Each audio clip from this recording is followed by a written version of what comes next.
Google অথবা ইমেইলের storage full হয়ে গেলে আমরা সাধারণত ছবি, ভিডিও, ইমেইল এবং প্রয়োজনীয় ডকুমেন্ট ডিলিট করে দিই। কিন্তু এই সব প্রয়োজনীয় ছবি, ভিডিও, ইমেইল এবং প্রয়োজনীয় ডকুমেন্ট ডিলিট করা ছাড়াও আপনারা খুব সহজে ফোনের স্টোরেজ অথবা ইমেইলের স্টোরেজ খালি করতে পারেন। তো চলুন দেরি না করে এই প্রসেসটা জেনে আসি। প্রথমে ক্রোম ব্রাউজারটি ওপেন করতে হবে, এরপর সার্চ করতে হবে সাইন ইন গুগল ফটো।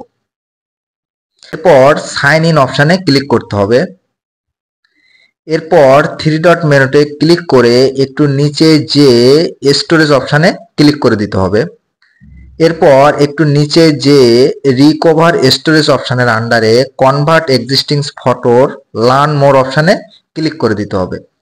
এরপর এটিকে টিক মার্ক দিয়ে compress existing photo and video এটিতে ক্লিক করে দিতে হবে।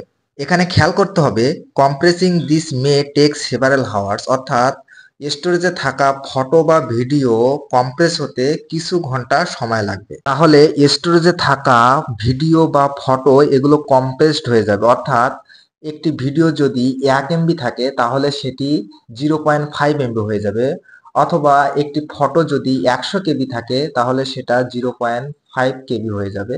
তো এভাবে ফটো বা ভিডিওগুলো কম্প্রেসড হয়ে যাবে।